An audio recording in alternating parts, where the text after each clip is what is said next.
Quem nunca ouviu o ditado que não se lê o livro pela capa? Pois é, certamente que não. Porém, faz parte da minha experiência com a invenção do trabalhismo de Ângela de Castro Gomes me sentir logo de cara atraído para abrir e ler o livro justamente ao botar os olhos na capa da primeira edição, de 1988. Eu fazia o curso noturno de Ciências Sociais na UF, no campus do Valonguinho. No ano seguinte, votei em Lula, o metalúrgico, pela primeira vez. A foto da capa me fazia pensar na experiência operária, nos termos que ela existiu historicamente. E também me convidava a ligar essa experiência passada ao então efervescente novo sindicalismo, surgido no final dos anos 70. Sua imagem trazia dois trabalhadores muito pouco típicos do que se pensava nos anos 80 para o movimento operário brasileiro.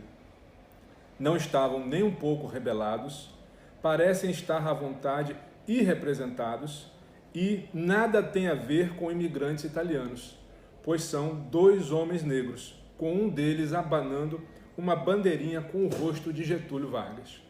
Esse é o primeiro ponto a ser destacado sobre esse livro tão influente. Para que a invenção do trabalhismo funcionasse, seus idealizadores, quando perceberam a história dos trabalhadores, se depararam com o valor de duas características ressaltadas da formação da classe operária brasileira, antes mesmo da Revolução de 30.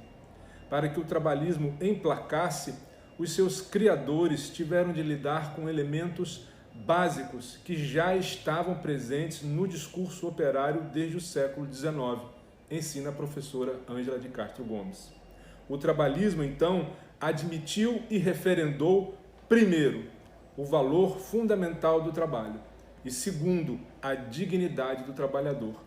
Duas bandeiras de luta tecidas e abraçadas pelos trabalhadores desde o século XIX, como já foi dito. Ângela de Castro Gomes foi muito cuidadosa em sublinhar que esse movimento de Getúlio de ir ao encontro da classe trabalhadora foi uma iniciativa planejada e vigiada, visando satisfazer a estratégia do próprio Vargas. O trabalhismo foi uma oferta que a mão estendida do ditador do Estado Novo não queria ver recusada. Ocorre que, de olho na sua sobrevivência, Getúlio precisava do apoio popular, depois do fim da Segunda Guerra Mundial, para fazer frente às elites oligárquicas regionais que lhe moviam oposição. Para obter esse apoio, mesmo incorporando a classe trabalhadora na ordem republicana à sua imagem e semelhança, o ditador não conseguiu total controle sobre a ação dos trabalhadores e não subordinou a classe operária a interesses que não eram os dela.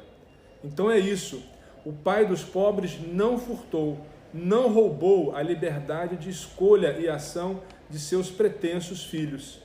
De maneira inovadora, e isso explica a força do livro, a autora questionou a toda poderosa linha interpretativa que bate e rebate na tecla do controle e da tutela dos trabalhadores pelo Estado. Bem diferente disso, o seu livro opera com a hipótese do sucesso do projeto estatal só ter sido possível por ter pego do discurso articulado pelas lideranças operárias do pré-30 elementos básicos das expectativas dos trabalhadores. Porque abriu e ainda abre as portas da percepção para questões complexas, A Invenção do Trabalhismo é um livro muito poderoso. Contribuiu decisivamente não só para a história do sindicalismo, mas também para a história do Brasil República, colocando em evidência a relevância dos trabalhadores para a política nacional. Mudou nossa maneira de ver o período do pós-30, ajudando a furar o cerco de preconceito e desprezo que a teoria da manipulação populista sempre sustentou. Mostrou que o apoio operário não resulta de obediência cega, mas de um cálculo onde a justiça social tem de pesar para o lado dos trabalhadores. Ele naturalmente queria aplauso e tinha, reconheceu o sindicalista comunista Rolando Frati. no meio da enxurrada de gente que afluía para os comícios de Getúlio, tinha gente de esquerda, e a gente, isto é, o PCB, aproveitava isso.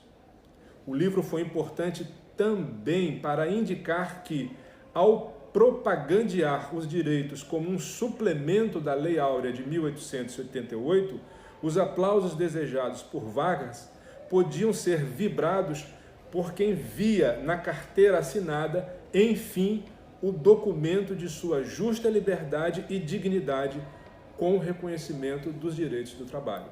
Eu sou Antônio Luiz de Negro, professor da UFBA, e este é mais um episódio da série Livros de Classe do Lente da UFRJ. Com satisfação, comentei aqui o grande livro de Ângela de Castro Gomes, A Invenção do Trabalhismo.